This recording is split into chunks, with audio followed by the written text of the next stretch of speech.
Thank you so much for inviting me. I'd like to begin with some prayers.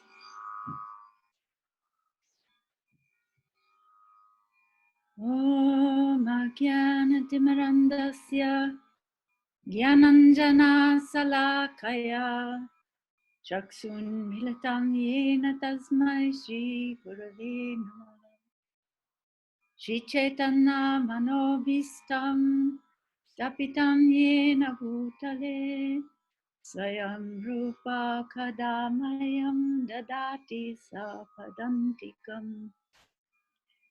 Nama Om Vishnu Padaya Krishna Prastaya Bhutale Srimate Bhakti Vedanta Swaminiti Namane Namaste Saraswate Deve Gauravani Pracharine Nirvishesha Sunyavadi Paschatya Deshatarine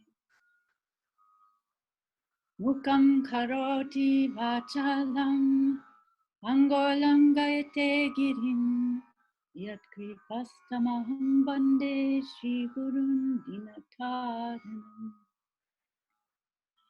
Vanchakapatarubhyascha Kripasindhu Bhaevacha Patitanam Pavanebhyo Vaishnavebhyo Namo Namah Jai Shri Krishna Chaitanya Prabhu Nityananda Shri Advaita Gadadhar Shivasadi Gaura Bhakta Vrinda Hare Krishna Krishna Krishna Hare Hare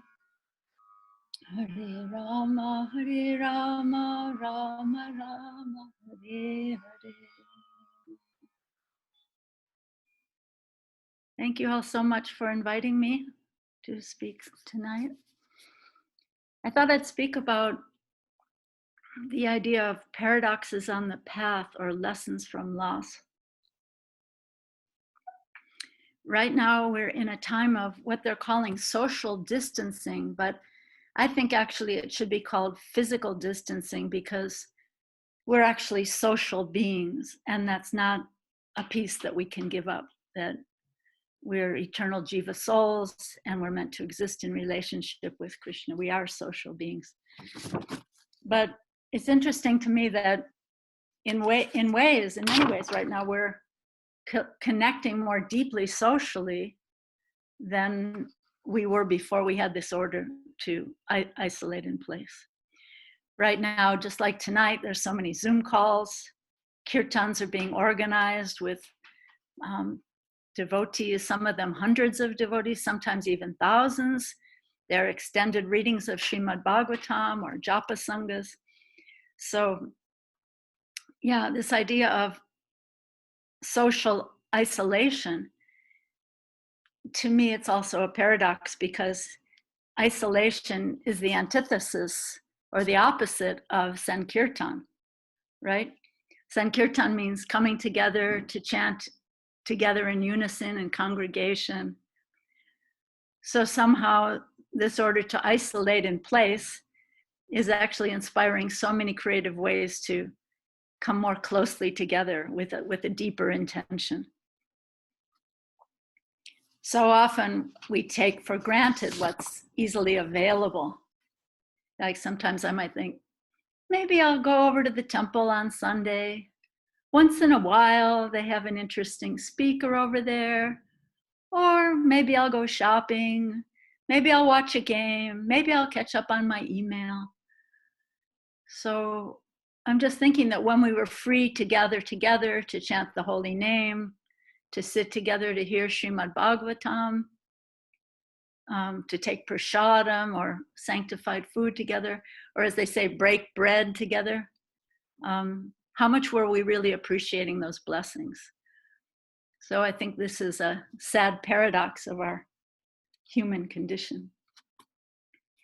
It's not really until something's been lost or there's a threat of its being lost that we truly appreciate its precious value.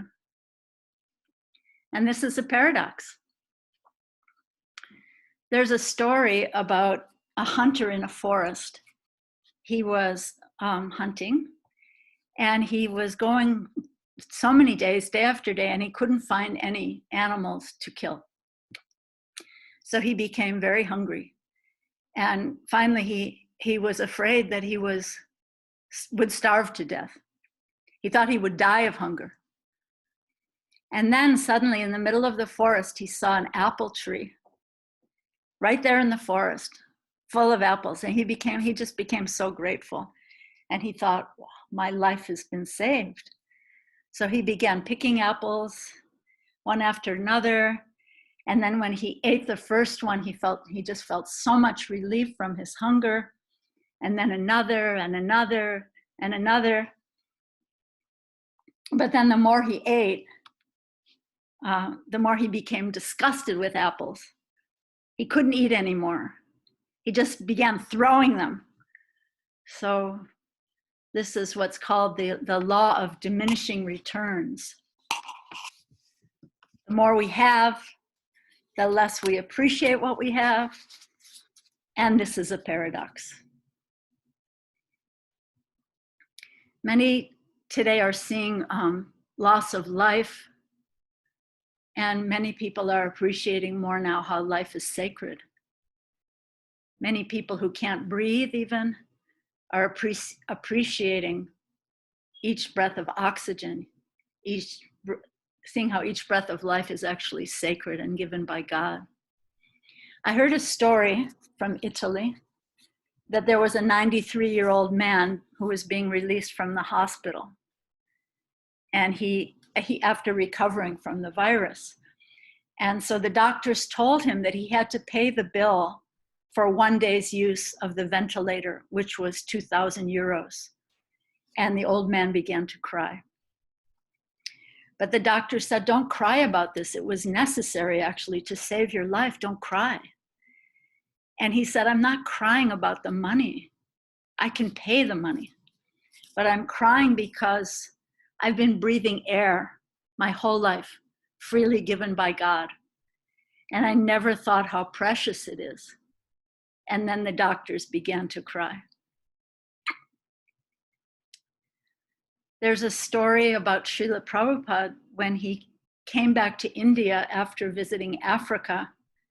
His secretary had forgotten that they needed a card showing that they had had a yellow fever inoculation. So the customs officials in India put Srila Prabhupada and his secretary in quarantine for 14 days. Just imagine. And afterwards, Srila Prabhupada was commenting that usually he's sitting in his quarters all day doing his work. But when he's told, you can't go out, it seems intolerable. So this is a paradox. When we have more freedom, we have less appreciation for that freedom. In Srimad Bhagavatam, paradox also tends to increase the drama, the beauty, and the ecstasy of Krishna's pastimes and the pastimes of his great devotees. Just imagine the supreme absolute truth descends to the earth to exhibit human-like pastimes as a baby, as a child, and then as a romantic youth.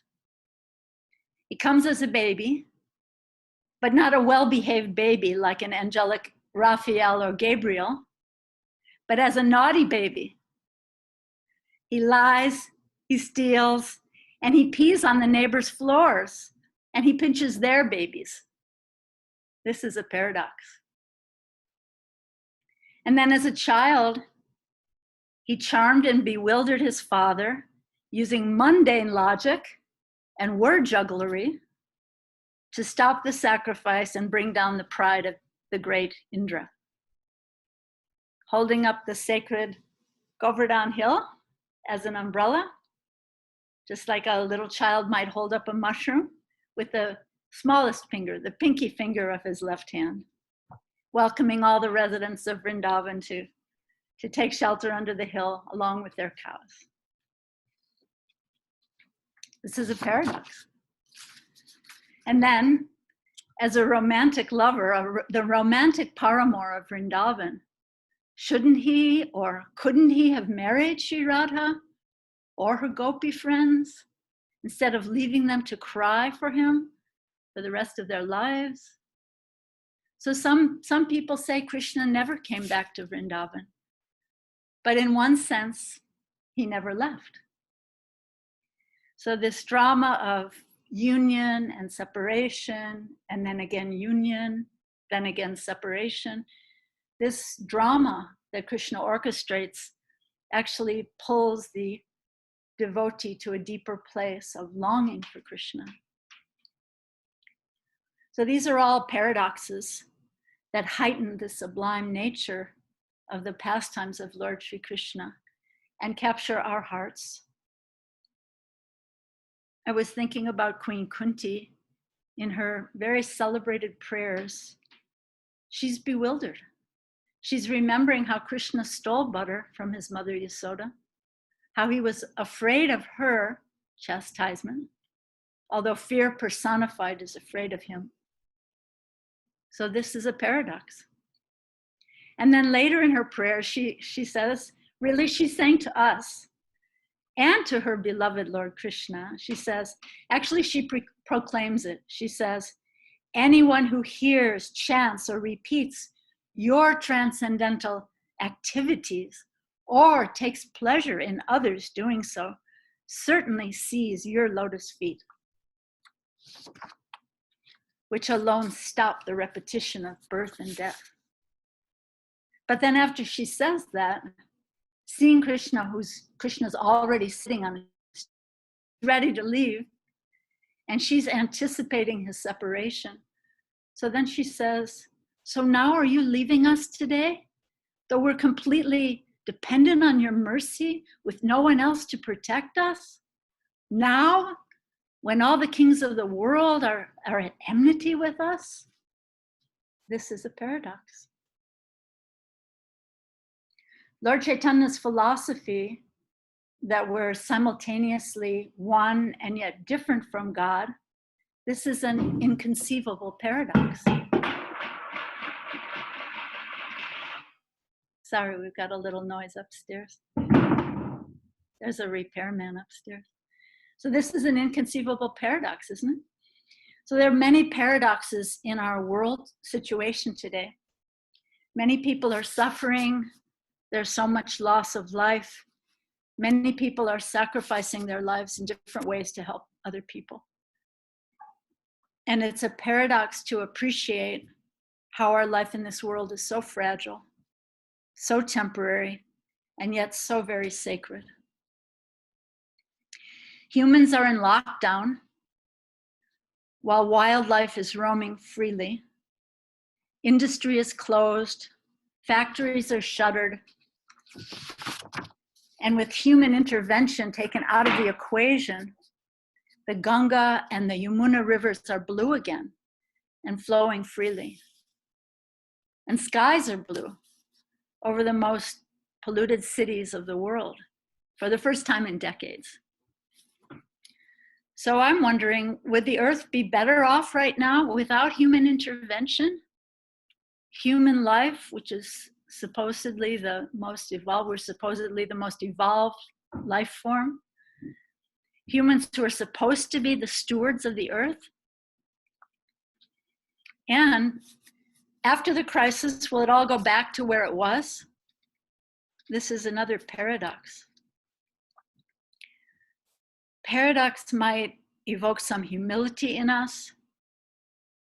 We have big industry, big finance, big government, big science. And yet right now, our greatest threat seems to be a tiny microscopic virus that's crossing all national borders and infecting the whole world.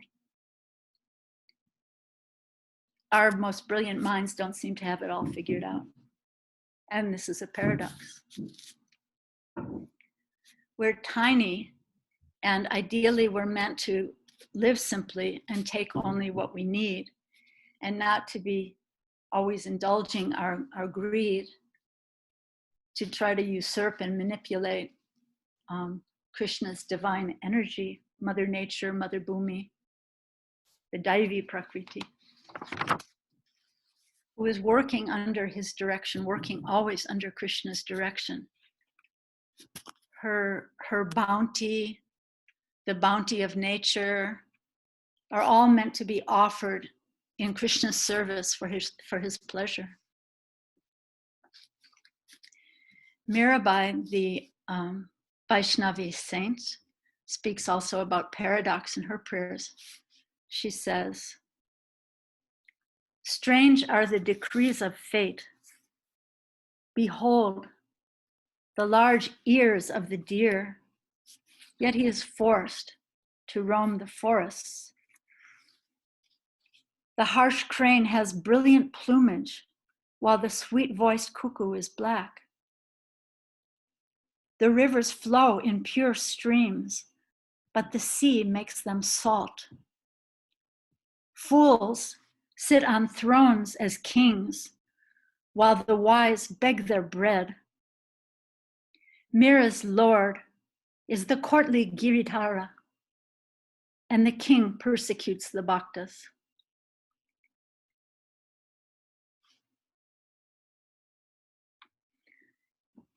In conclusion, I'd like to read you some thoughts about paradox from Srila Viswanath Chakravarti Thakur from his 17th century commentary on Srimad Bhagavatam, 10th canto. He says, "It is at night that the sunrise becomes attractive. During the hot summer, that cold water gives comfort. And during the cold winter months, that warm water is pleasing. Lamplight appears attractive in darkness, not in the glaring light of day. And when one is distressed by hunger, food tastes especially good.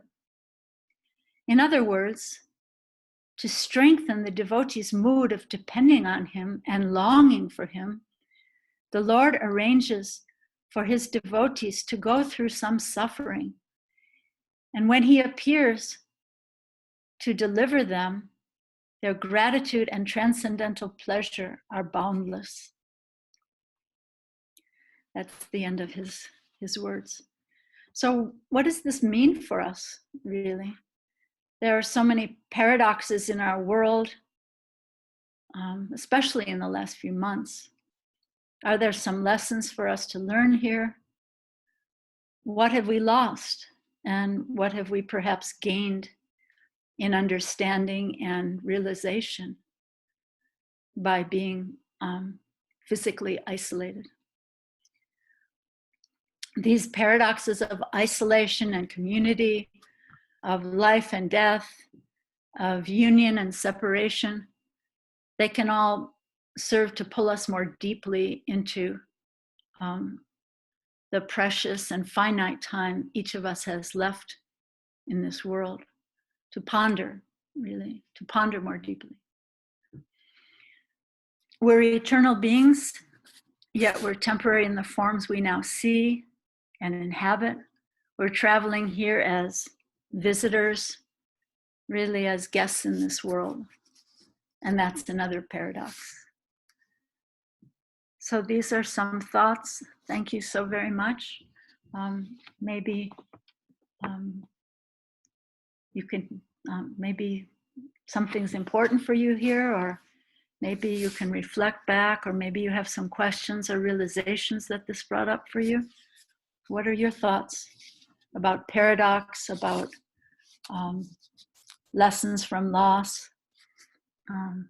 Maybe there's some lessons that you've learned in the last few weeks or months also. Thank you very much. If anybody would like to make any comments or share their thoughts or have any questions perhaps, please, you can use the raise your hand button on your app. And this way I can I can unmute your microphones as needed. So you can do that, or you can type in your comment or question. I can read that out if you like on the chat area. So you can do one of those. I wanted to share a thought that I had that the paradoxical nature of our, even just our existential situation that we're in right now, it's so paradoxical because we're eternal, but everything that is visible to us is not. You know, but we do have clues to our eternality, our own desire to continue to exist.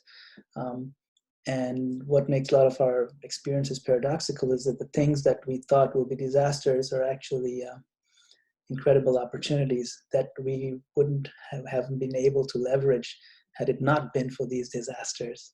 You know, and the more and more I hear from devotees, especially in this particular Sangha on this channel, so many devotees have given us so much, not only solace, but a spotlight to our situation that, you know, this is like, in many ways, it's like a lottery that, you know, it's a once in a lifetime or multi-lifetime situation where you actually get a chance to sit and reflect a time.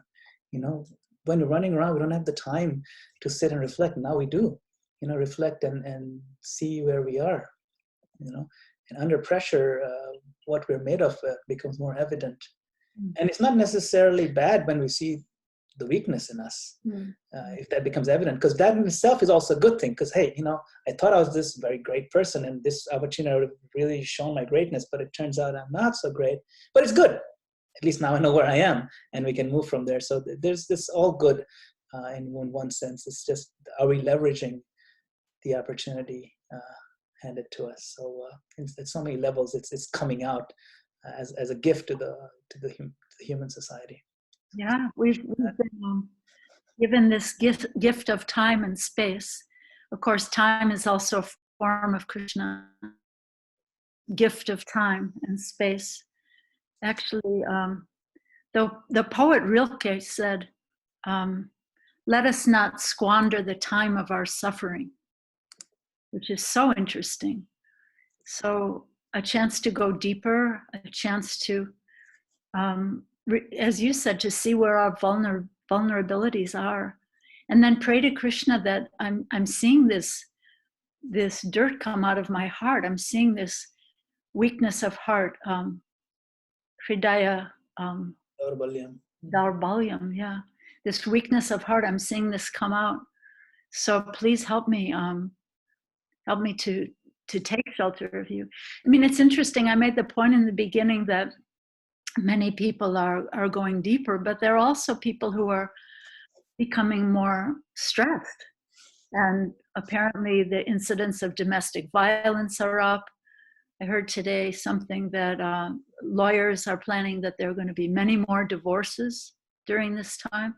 So it really depends on which way we lean, right? We can lean into prayer, to pondering. How can I use this time that I didn't have before?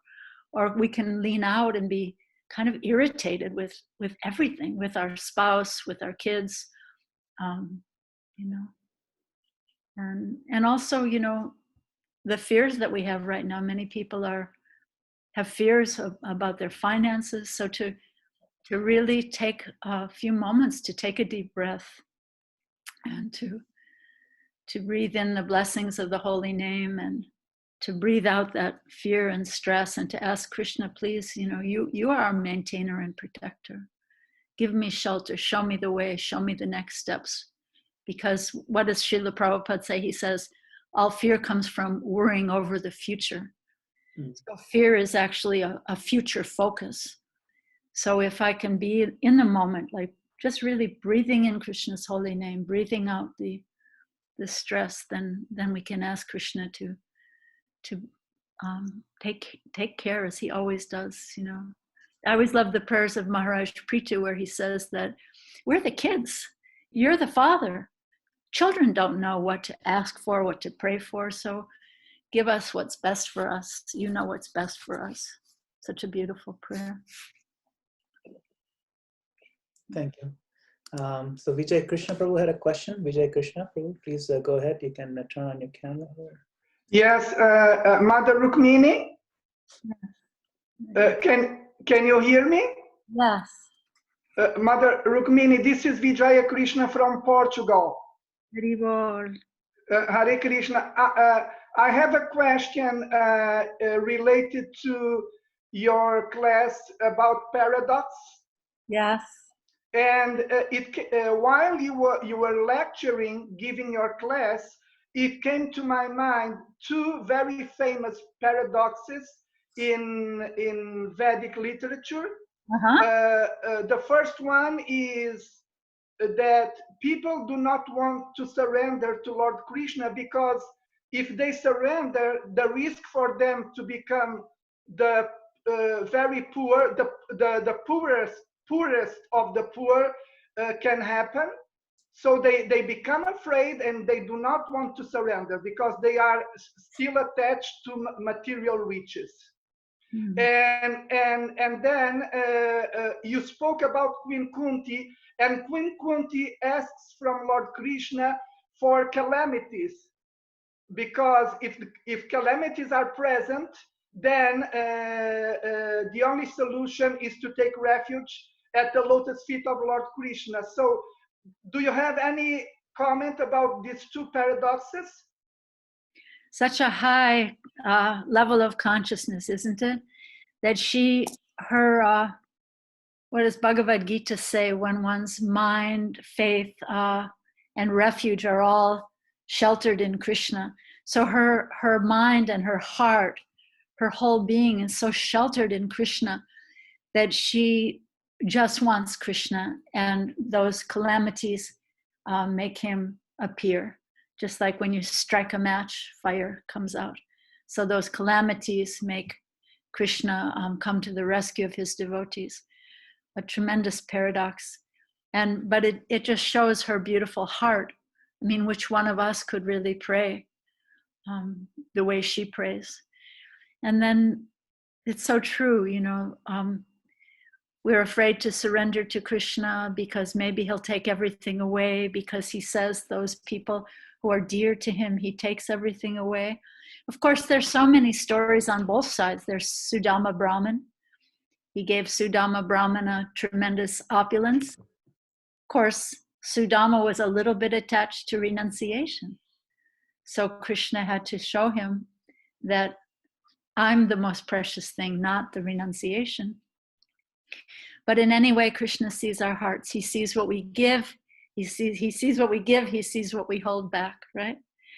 And the thing is, to be afraid of becoming poor, it's another future focus, right? When Krishna takes something away, he gives himself. Sometimes devotees ask, if Krishna gives his protection, then why are we seeing devotees die? Or why did this very dear devotee die? So when Krishna gives his protection, he's protecting the consciousness of the devotee. Because in fact, anyone who's taken birth, the temporary body must die, right? One who's taken birth, death is certain. But what is certain also is that when we take shelter of Krishna, when we practice in our life, then he gives us that ability to remember him in difficulties, to take shelter of him in difficulties. And it's so difficult to know what a person is going through at the moment of death. But we know that Krishna's shelter is there for someone who's taken his shelter. Maharaj Kulashekar prays, let me die now, because at the time of death, my voice will be choked. I'll be in a difficult type of consciousness. But Krishna is there for the devotees. There's a story of Ramanujacharya that he was asking his deity of Krishna, what happens if your devotee can't remember you at the time of death? And the deity responded by saying, then I will remember my devotee. So poverty, as you asked about poverty, I believe that no matter what condition Krishna puts us in, he knows what's best for us. And if he puts us in poverty, then he gives us the opulence of his own self. so many beautiful stories. The story of the fruit seller who came to the house of Nanda Maharaj. She had a basket of fruits, and little baby Krishna was running toward her with grains in his hand, the way he'd seen the adults do. And all the grains were falling between his fingers as he ran up to her. And she was so charmed by him that she just filled up his hands with as many fruits as he could hold, even though he hadn't really given her much of anything. And then, of course, when she turned back to her basket, it was full of jewels. So the real jewels are Krishna himself, right? That's the real, most precious jewel, the Nilamani, right? So these are a few thoughts. I hope that is helpful to your question. Very, very helpful. Thank you very much, Mataji. Thank you so much. Hare Krishna. Hare Krishna. Thank you. We have a question from Gurudas. I'll just read it out on the chat. It is the glorious job of Maya to make our temporary sojourn here seem permanent. We are obliged to our spiritual masters to preach in this time of pandemic. How best to give Krishna to others during this time? By purifying ourselves and at the same time praying to give his teachings to others. That's a beautiful question. Thank you so much. You know, Srila Prabhupada used to use the phrase, tax your brains to see how you can serve Krishna. Once he said, what is the use of your being Americans if you can't do something wonderful for Krishna? So right now we see people from other countries, India, doing wonderful, wonderful things for Krishna. It's amazing. During this time of lockdown, so many devotees in India are distributing so many plates of prasadam, sanctified food, hopefully keeping their 6-foot distance, but really being very selfless. So I think if we pray to Krishna, he will give us an understanding of how, with my God-given gifts, how I can offer those gifts back to God. And they might be very individual. I know my son Gauravani, he started a sangha with the teenagers of Baltimore and DC. They're reading Shyam Sundar Prabhu's book, Chasing Rhinos, which is such a great read for teenagers. And he called up Shyam Sundar Prabhu, and Shyam Sundar Prabhu sent him a beautiful letter full of appreciation of the wonderfulness and uniqueness of Srila Prabhupada, how he was such a great adventurer. And so, such a creative idea, right? So many ideas will come if we pray to Krishna. Kirtans, I know in Russia, they're doing an extended Srimad Bhagavatam reading. And Janavi Harrison is doing a kirtan for an hour every day from her house in London.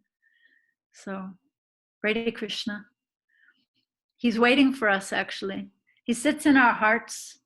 Sometimes if we don't call on him, then maybe he feels unemployed. So call on him, and he's waiting in our hearts to reciprocate with our desires and our prayers.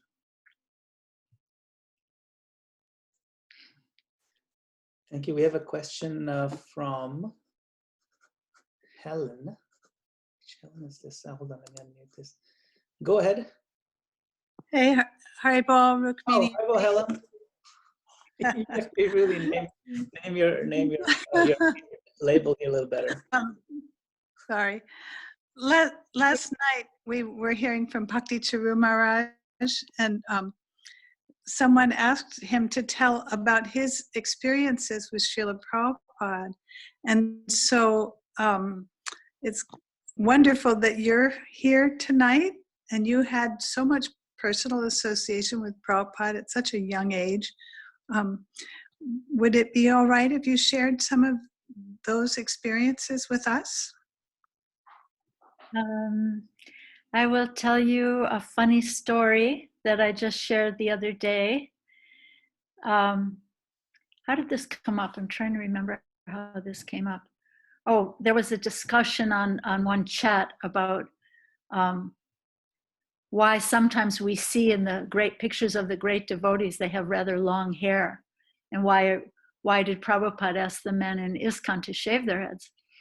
So So Prabhupada had just been somewhere. I'd have to ask Malati. He was somewhere where Malati was, and the deities in that temple had, the Gornitai deities had long hair down to their waists.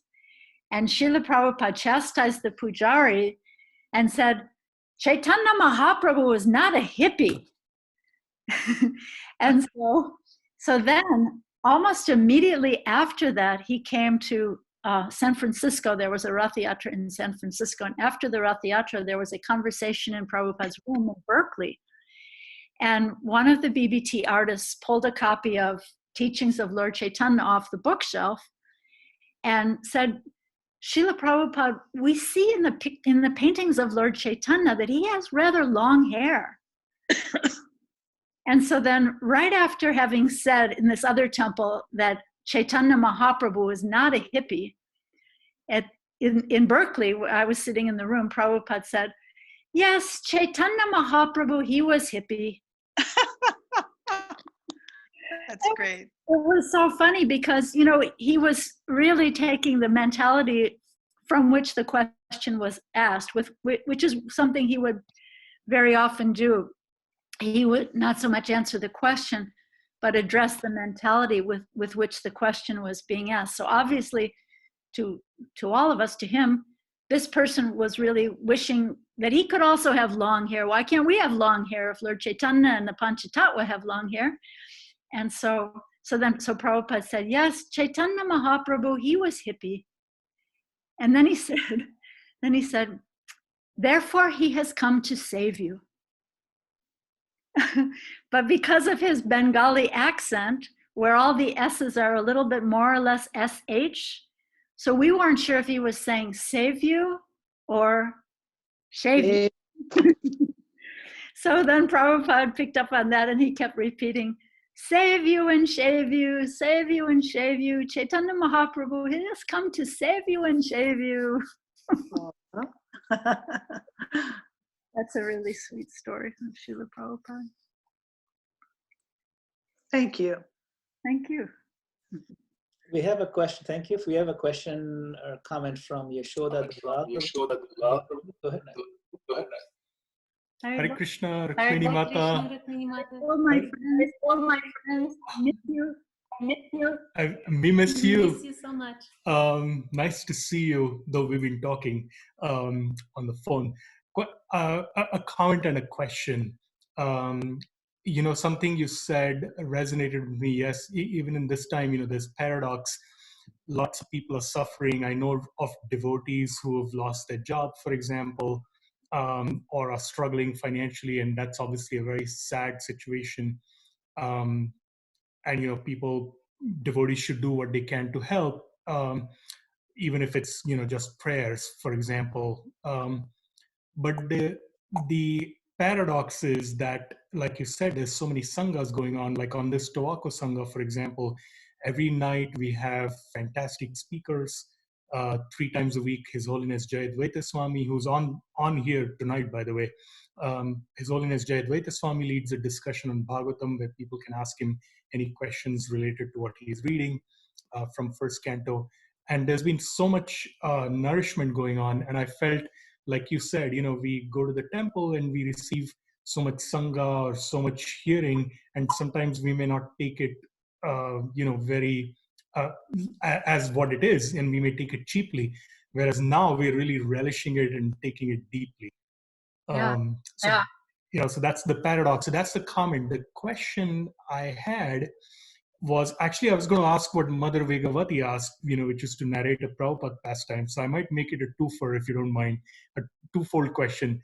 One question is to talk about any situation where you saw in Srila Prabhupada's life, with because you had so much personal experience with Srila Prabhupada, where you saw him dealing with a paradox and what the situation was. Yeah, thank you for the question. I was in Vrindavan before the Vrindavan temple opened when Srila Prabhupada came, and he expected the temple to be open in late 1974. he had been, it always makes me think it was almost like the emperor's new clothes, that story of the emperor's new clothes, because the temple managers there were so afraid of Prabhupada's anger and kind of knew he would be angry. I mean, anger like Hanuman, we have to understand in context, not mundane anger. But they were sort of misleading him and leading him to believe that the temple would be ready to open. And Srila Prabhupada had invited devotees from all over the world to come to the temple opening, which was supposed to be Janmashtami 1974. And he even had invited the chief minister of Uttar Pradesh, who was coming with his whole entourage. So it was a great embarrassment for Srila Prabhupada when the temple did not open. And Srila Prabhupada became very, very ill, and we were all praying for him. All over the world, devotees were praying for him, and he instructed us that the way to pray is, my dear Lord Krishna, if you desire, please cure Srila Prabhupada. So always with that clause, if you so desire, which is a very beautiful thing. So he was lying in bed. He couldn't lift his head from his bed at that time. But then this chief minister was coming. So just like a mystic yogi, Srila Prabhupada got up from his bed and went into the unfinished temple room, which is really just a construction site, and sat in a chair next to this gentleman. The whole entourage was there, as Prabhupada always talks about, when the king comes, the whole entourage comes. Prabhupada sat next to him, spoke with him, welcomed him, entertained him, and was there with him for, maybe half an hour or something. And then the gentleman left, and then Prabhupada went back to his room and just collapsed in his bed. So, paradox, paradox in the lives of the devotees. And I thought of this other story when you were asking. I recently read this story of serving Srila Prabhupada. He had made some friends there in the temple, so he thought that he would go to Mangal Arti, and because Prabhupada didn't usually ring his bell and call for him so early in the morning, so he thought he'd go see his friends, go to Mangal Arti. So he went to Mangal Arti, and as soon as he got there, Prabhupada's secretary was calling for him. Prabhupada was asking, where is Shrutakirti? Prabhupada, of course, beyond mundane limitations of knowledge, right? So Prabhupada was calling for Shrutakirti, and Shrutakirti came back and said, oh, I'm sorry, Srila Prabhupada, I just went to Mangal Arti. And Prabhupada said, your job, your service is to be here with me in case I need you at all times. And so it's an interesting paradox I was thinking of, that here he thought he would go to Mangal Arti and dance and see his friends because he was in the service of Srila Prabhupada, but someone else who maybe went to Mangal Arti every day, or maybe sleeps through Mangal Arti every day, was thinking, oh, Mangal Arti, it's so early, I don't know, I'd rather be at home sleeping. So it's so interesting, this idea of paradox, all these different paradoxes that really increase the feelings of a devotee. Yeah. Thank you. We have Shamkun Prabhu had a comment. Shamkun Prabhu, go ahead. See if I unmute. The unmute doesn't seem to be working. Okay, no problem. Fine. Hare Krishna Mataji, thank you so much for a nice class. This is Shamkun Das from Chuaku Temple.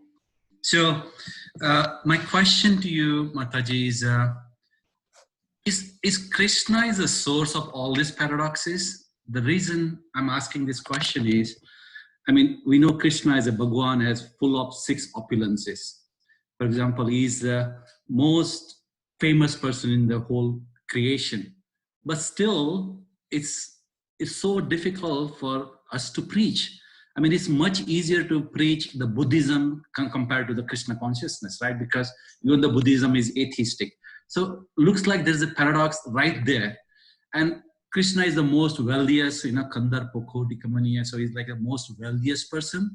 But still, you look at the devotees or the temples, they're struggling. And even if you have to do something for Krishna, whether it's a project or something, it looks like it's much easier to do some demigod related project, which is much easier to get money or something. So looks like Krishna is the source of all paradox. So do you have any comments on this? Yeah, it's interesting. You mentioned Krishna's 6 opulences. So what is the ultimate of the 6 is his renunciation. So he has all strength, all knowledge, all everything, all beauty. But yet the ultimate paradoxical last of the 6 opulences that he has all renunciation. He could just walk away from any of them. He's not interested. He's not attached to any of them. So maybe he wants us to really tax our brains, to try a little harder, to really pray to him, to really use our creativity.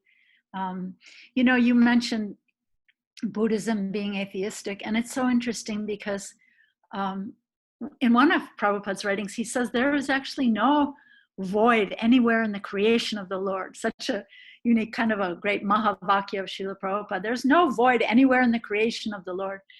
But one teacher says that we all have a God-sized hole in our hearts, which is very, very interesting. So, mindfulness is a very powerful thing. It's helping people in many ways, but ultimately we have to go to the place of heartfulness. And maybe that's a lesson for us also. Maybe we're trying to serve using our minds, but maybe we have to go deeper to the place of the heart. I heard a story from a Buddhist teacher, actually. One of her colleagues was coaching a man who was dying of he had a very painful stomach cancer. And so this Buddhist teacher was his mentor, and he was instructing him, just go to the place of mindfulness, try to go to the place of mindfulness. And finally, at a certain point, this man who was in excruciating pain, he said, the mindfulness is just not working. And then the teacher very wisely said, then you have to go to the place of the heart. So it's so true that many people are using mindfulness in different ways, and it has benefited them in many ways. The cortisone levels come down, scientists have said, and all these things. But ultimately, we have to go to that place and open our hearts to Krishna to really find our shelter and to really fill up that hole. And why does Krishna make it so difficult? Well, sometimes Srila Prabhupada would say, because your purpose is not strong. So maybe we need to make our prayers for service. My dear Lord Krishna, please give me some understanding how to come to you. Please give me some idea how to give the gifts of Krishna consciousness in out-of-the-box and creative ways. Srila Prabhupada was so out of the box. I think a lot of us try to stereotype Srila Prabhupada as though he was some kind of a very conservative in-the-box thinker, but he was not at all. So he was always ready for some new and creative idea for spreading Krishna consciousness. So maybe we need to go deeper to the place of heartfulness to get that inspiration from Krishna. Sometimes I might be thinking, Krishna, you're just not helping me here. I'm trying to chant and you are just not helping me. But if we can take a deep breath and ask Krishna that, like the prayer of Narottam Das Thakur, he says, he's praying to his guru, he's saying, without you, I cannot find the strength to carry on the Sankirtan of the holy name, please. So I think this is a very good prayer. Without you, I don't have the strength. Without you, I don't have the creativity. I don't have the intelligence. Please show me the way. Give me some idea of how I can spread the glories of Krishna, the glories of Srila Prabhupada, Lord Chaitanya's great mission. I hope this is a little bit helpful. Thank you. Thank you, Mataji. Yes, thank you. We have Venkata Bhatt Prabhu also on the line. Go ahead, Venkata Bhatt Prabhu. Hari Bol. Hare Krishna, Mata. It's nice to see you. Nice to see you, my dear friend. Thank you so much for this. So if it's okay, I just, I have a thought and then a question, or I'd like to ask you to just expand on something. So the thought is, I'm really appreciating, coming from the many examples of paradox that you've given, that in one sense, each of these paradoxes present an opportunity for us to grow closer to Krishna. And they can look very different. In some cases, it may involve leaning towards something, and in other cases, it may be leaning away from something. So even in your response to one of the questions that was raised in terms of Krishna's devotees becoming impoverished, we have that counter example of Sudama Brahman, like you said. So there's always the counter examples that I think maybe keep us in this kind of dynamic tension or balance. So the question part of it is, how do we, especially in times like the one we find ourselves in now, how do we develop the kind of self-awareness or discernment, especially when we're kind of feeling so isolated, to know what we're supposed to be leaning towards and what we're supposed to be leaning away, if it's so individualized and so personal, and what may work for the devotee in the box next to me, if we're in gallery view, I don't know if everyone's in gallery view, but what may work for the devotee in the box on this side of me and on that side of me may be very different than what works for me in my relationship with Krishna.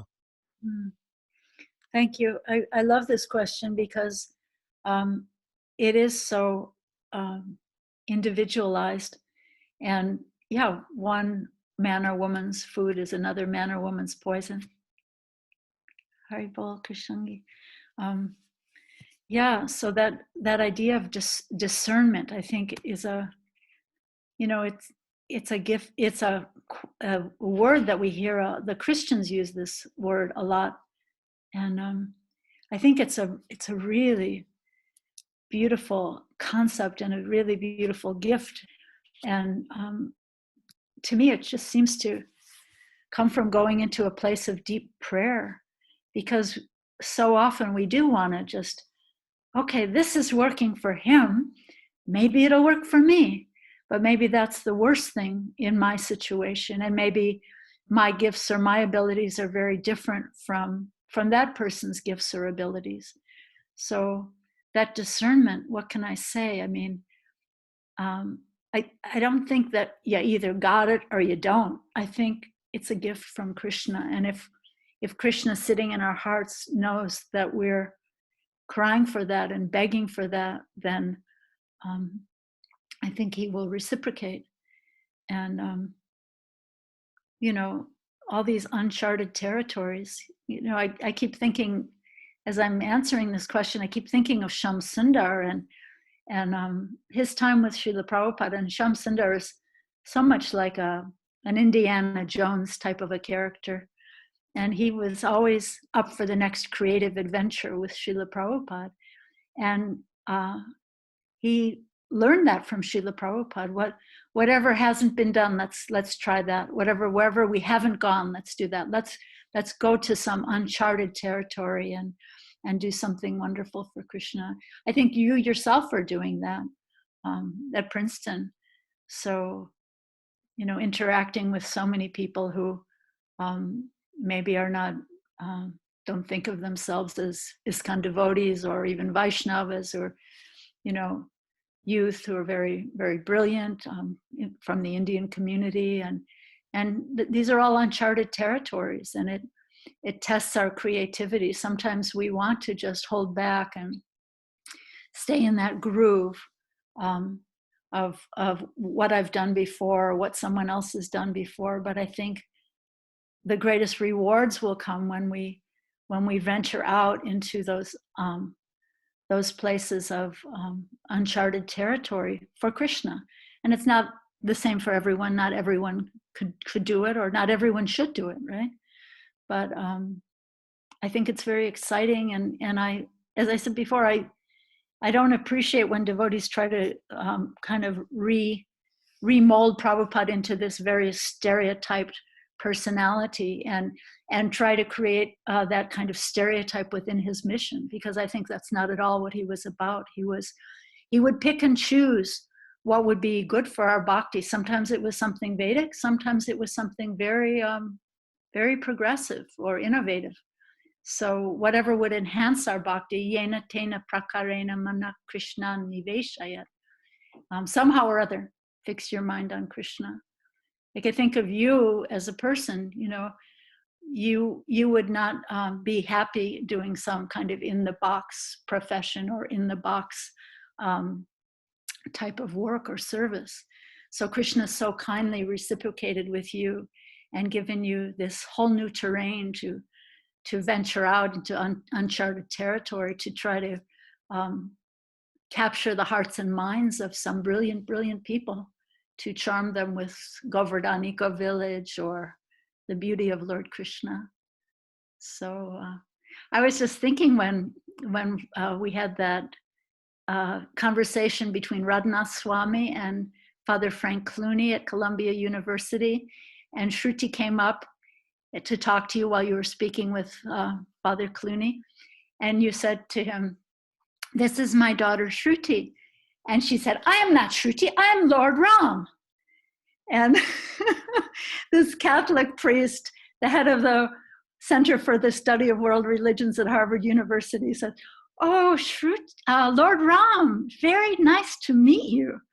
And, you know, so I think this is going on into you're sending the DNA down into the next generation as well. So thank you very much. Haribo, I hope that helps a little bit. Thank you. Thank you very much, Mother Rukmini. Neelmani Prabhu, you have a comment? Sure. Well, actually, you know, maybe an observation I'd like to share just with all of the members of the Sangha. You know, we've been going for over a month, and one thing I've noticed is that all of our speakers in this whole time, they're just all so kind of calm and understand the situation. And you know, some of our speakers have even told us, "Why are you so surprised? You know, this is material nature," and so forth, right? But one observation I guess I wanted to make was that I just noticed that all of the senior Vaishnavas, especially those that have had direct association of Srila Prabhupada, they are just at a different level. And clearly, you know, it's something that they directly receive from Prabhupada that's enabling them to, you know, take this whole situation very much in their stride, and in fact, you know, take full advantage of it and preach in so many ways, or you know, dig deeper inside themselves and write or whatever, right?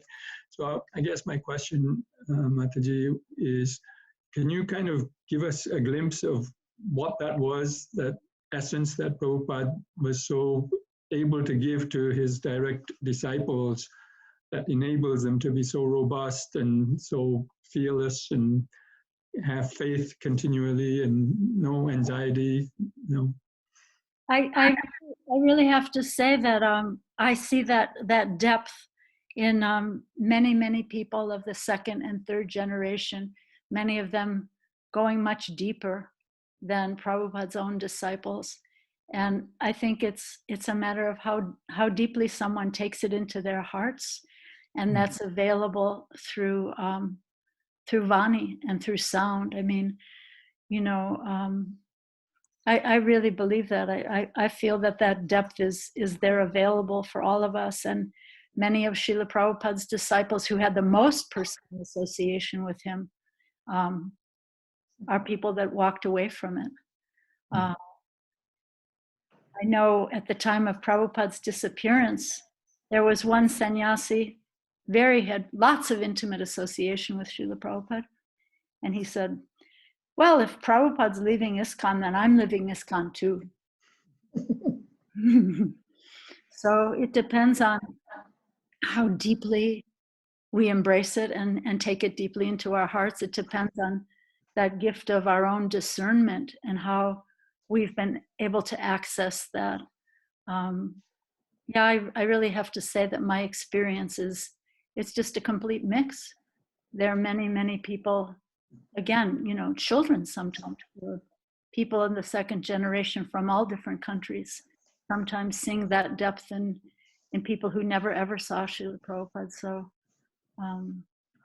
that gift, Venkata Prabhu mentioned the idea of discernment. So that discernment is such a gift from Krishna, and we all have the opportunity to access it if we choose, to lean into that and to long for that and to beg and to cry for that. And if we take it cheaply, like, you know, many people who've had a lot of association with Prabhupada took it cheaply, actually, took it for granted.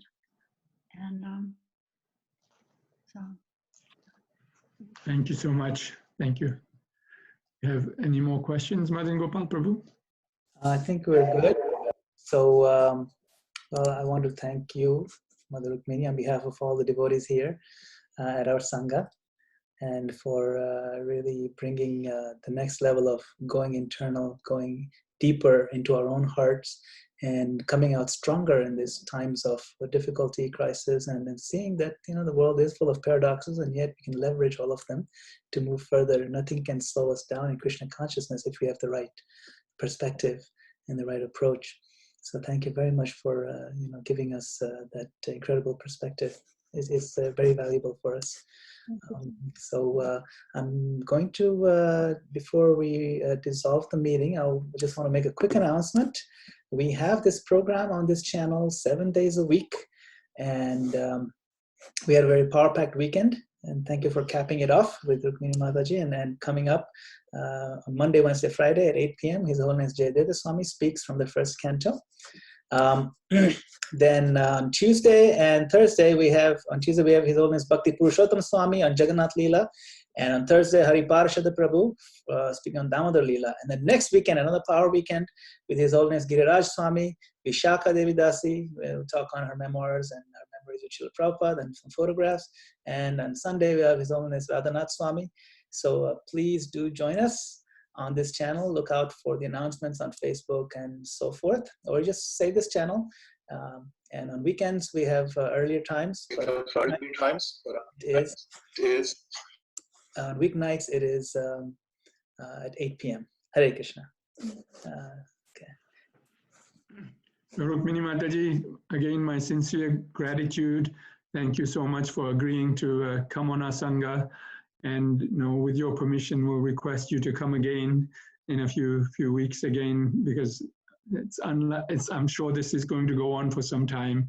And we just are, everyone on the Sangha is so eager and thirsty for especially Prabhupada Katha and association of senior devotees and Krishna Katha in general.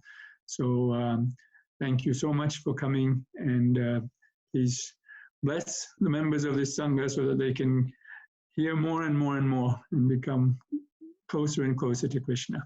Thank you so much. Thank you. Hare Krishna, Hare Krishna, Hare Krishna. Krishna Krishna, Thank you so much. Hare Hare, Rukmini, Hare thank you so Rama, very, very much. Hare Krishna for beautiful class. Nice to see all these happy faces.